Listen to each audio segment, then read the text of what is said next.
My friends, it is Snapshot Day, and this one is quite the big one because not only is it one of our first looks at the brand new 1.21 update, it has also come along with a whole bunch of brand new building blocks. I mean, just look at all of the blocks we have here. We have the brand new Tuff brick set, which looks absolutely amazing, and of course, all of these lovely copper blocks here, the copper bulbs, the copper grates, the doors and trapdoors, and of course we also have the crafter, which was added in a previous snapshot. But of course, with all of these new blocks, you might be wondering, how can I use these in my own builds? So what I've done here is I've gone ahead and created a bunch of different build concepts, all using the brand new blocks in different ways to hopefully inspire you for builds in your own world. But before we get into any of that, please be sure to leave a like and subscribe. It would help me out a whole lot, and you could stay tuned for all future snapshot videos. But getting into our first few builds here, for this first design, I've created a bit of a chain link fence using the new copper grate block, which I think works out pretty well. I mean, this is probably the closest to a chain link block we will ever get in the game. And then, of course, to reinforce it, I have used the new chiseled copper block, which I think works out pretty well. It looks like kind of a more reinforced version of the regular copper block, which I think is neat. However, another use for the chiseled copper that I found is actually as storage crates. I mean, if you just set them alongside a bunch of chests and barrels and things, you can kind of give the impression that these are, you know, metal boxes or crates, maybe storing something valuable.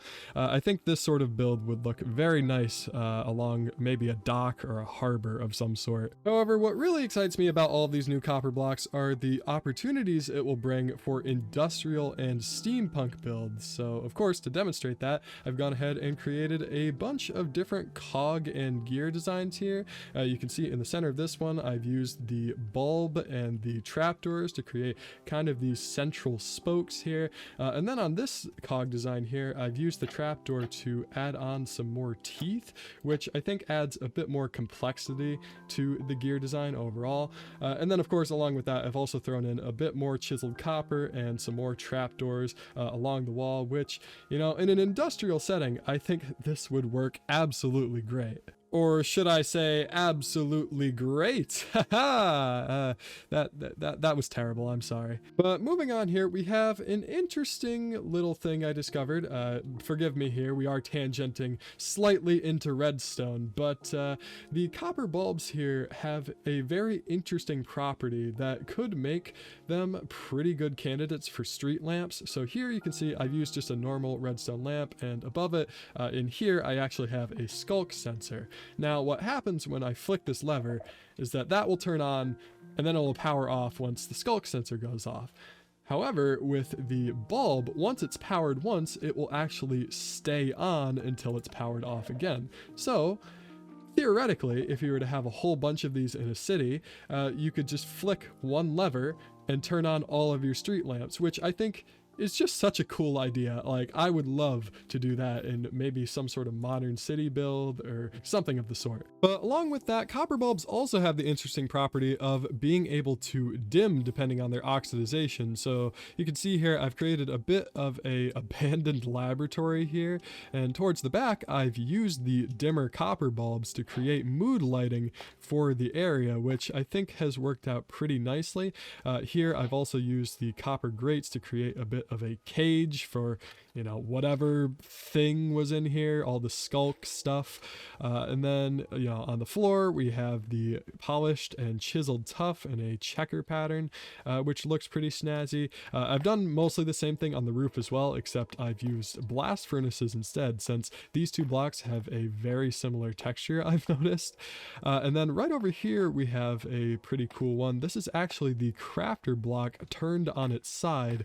So down here, this kind of looks like a sort of keypad or something, and I like to imagine that the top bit here is maybe a computer monitor that's displaying some static. So yeah, all in all, I think the details have meshed together pretty well in here. I'm pretty proud of how this lab turned out, but I'm also pretty proud of this next build here, which is my attempt at an autumn tree using the copper grates here. And I will admit, up close, it is kind of scuffed. It doesn't really work as well as I'd hoped, since these copper grates are actually a bit more transparent than the normal leaf block.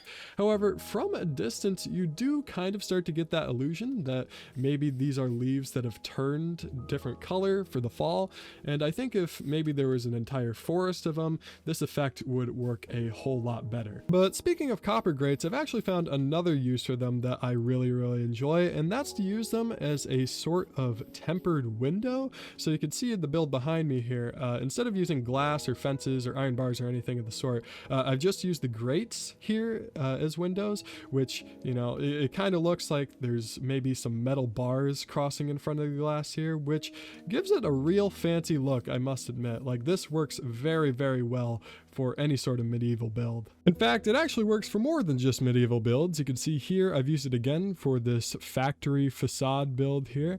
I've also included a bunch of other little details in here as well. You can see in the dumpster I've used some of the new Tuff slab stairs and walls to kind of make it look like there's garbage in there, because, you know, Tuff, it kind of looks like garbage. I'm not saying it's a garbage block, I'm just saying it looks like garbage. As for the street itself, over here I've used the copper grates once again to create kind of a sewer drain over here, and then right over here I've used the copper bulb to create a manhole cover, which maybe if you hook this up to some sort of piston contraption could be like a secret entrance into a sewer base or something. I think that'd be pretty cool. And then of course over here I used some more of the copper trapdoors and grates in order to create this sort of scaffold leading up to the door up here. This is something you might see in like a major city somewhere.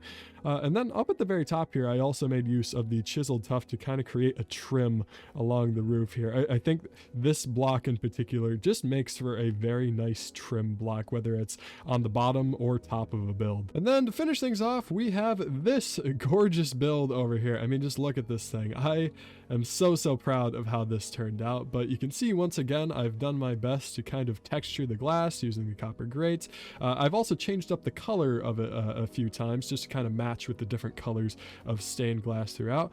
And another thing I've done with this build also is I've actually created a full gradient from black stone all the way up to stone, because now we have the new Tuff blocks here that allow us to transition smoothly between stone bricks and deep slate bricks. So now there's just that extra little bit of shading in order to make the build really pop.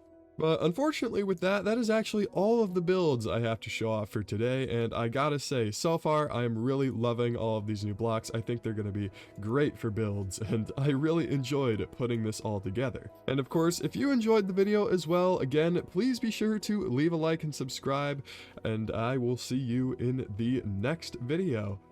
Goodbye.